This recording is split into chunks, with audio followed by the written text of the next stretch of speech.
جب زمین پر ظلم چھا گیا تب اللہ کا قہر طوفان بن کر آیا۔ وہی لوگ بچے جو نوح علیہ السلام کی کشتی میں سوار تھے۔ پورا واقعہ جاننے کے لیے اس ویڈیو کو لاسٹ تک دیکھیں۔ بسم اللہ الرحمن الرحیم۔ حضرت نوح علیہ السلام کا ایمان افروز واقعہ۔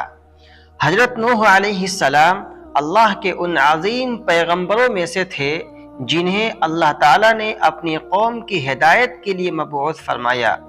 آپ کا سلسلہ نسب حضرت آدم علیہ السلام تک جا پہنچتا ہے۔ قرآن مجید میں نوح علیہ السلام کا قصہ بار بار ذکر کیا گیا ہے تاکہ انسان سبق حاصل کرے۔ حضرت نوح علیہ السلام کو اللہ تعالیٰ نے ایک ایسی قوم میں نبی بنا کر بھیجا جو شرک، بت پرستی اور ظلم میں ڈوب چکی تھی۔ لوگ لکڑی، پتھر اور خود ساختہ بتوں کی عبادت کرتے تھے۔ شیطان نے ان کے دلوں میں یہ بات بٹھا دی تھی کہ یہ بت ان کے آباء و اجداد کے نشان ہیں اور ان کی تعظیم میں بھلائی ہے۔ حضرت نوح علیہ السلام نے قوم کو بڑے پیار اور محبت سے سمجھایا، اے میری قوم، اللہ کی عبادت کرو، اس کے سوا تمہارا کوئی معبود نہیں، میں تمہارے لیے کھلا ہوا ڈر سنانے والا ہوں۔ آپ نے انہیں دن رات چھپ کر اور اعلانیہ ہر طریقے سے دعوت دی، کبھی محبت سے، کبھی اللہ کے عذاب سے ڈرا کر، مگر وہ قوم اپنی ضد پر اڑی رہی۔ انہوں نے نوح علیہ السلام کا مذاق اڑایا، ان پر تہمتیں لگائیں، یہاں تک کہا، اے نوح، تم ہم جیسے ہی بشر ہو اور جنہوں نے تمہاری پیروی کی ہے وہ تو کمزور اور نادان لوگ ہیں۔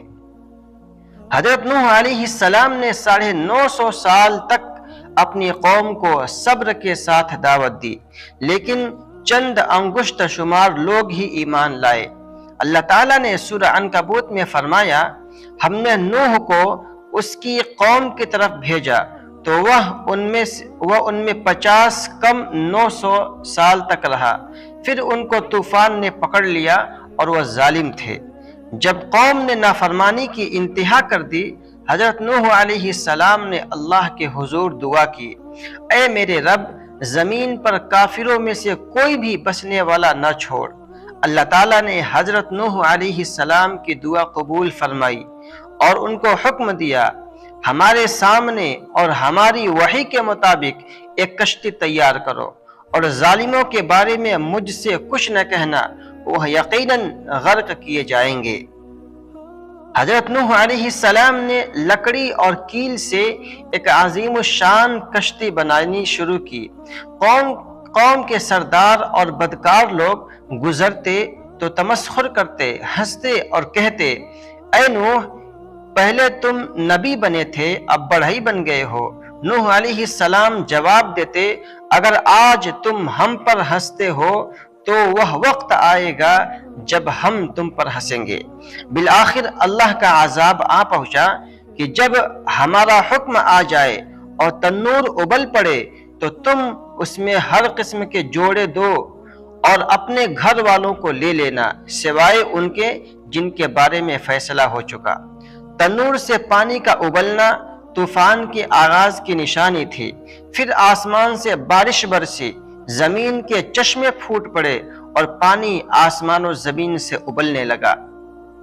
وہ ایسا طوفان تھا جس نے پہاڑوں کی چوٹیوں کو بھی نگل گیا۔ حضرت نوح علیہ السلام نے سب اہل ایمان اور جانوروں کے جوڑے کشتی میں سوار کیے۔ ایک دلخراش لمحہ تب آیا جب حضرت نوح علیہ السلام نے اپنے بیٹے کو بلایا، بیٹا، ہمارے ساتھ سوار ہو جا، کافروں کے ساتھ نہ رہ۔ مگر بیٹا بولا، میں پہاڑ پر چڑھ کر خود کو بچا لوں گا۔ نوح علیہ السلام نے کہا، آج اللہ کے عذاب سے کوئی بچانے والا نہیں سوائے اس کے جس پر اللہ رحم کرے۔ پھر ایک موج بیٹے کے درمیان آ گئی اور وہ بھی غرق ہو گیا۔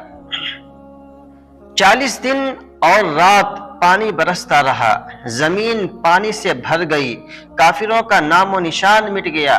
پھر اللہ نے زمین کو حکم دیا کہ پانی نگل لے اور آسمان کو کہا کہ بارش روک دے۔ پانی گھٹنے لگا اور کشتی جودی پہاڑ پر جا ٹھہری۔ اللہ نے فرمایا اے نوح اتر جا سلامتی کے ساتھ اور برکتوں کے ساتھ جو تم پر اور تمہارے ساتھ کی امتوں پر ہوگی۔ حضرت نوح علیہ السلام کا دل اللہ کی رحمت پر بھر آیا۔ اللہ تعالیٰ نے ان کی دعا قبول کی اور ان کے اہل ایمان ساتھی بچا لیے گئے۔ قرآن میں فرمایا گیا یقیناً اس میں نشانی ہے مگر ان میں سے اکثر ایمان نہیں لاتے۔ یہ واقعہ ہمیں سکھاتا ہے کہ حق کی دعوت میں صبر کرنا ضروری ہے۔ اللہ کی نافرمانی کا انجام بدترین ہوتا ہے۔ اللہ کے عذاب سے بچنے کی واحد راہ ایمان اور اطاعت ہے۔ ماں باپ کی بات ماننا اور نصیحت پر عمل کرنا ضروری ہے۔ حضرت نوح علیہ السلام کی سیرت، ان کی قربانی، صبر، تبلیغ اور اللہ پر کامل بھروسہ ہر انسان کے لیے مشعل راہ ہے۔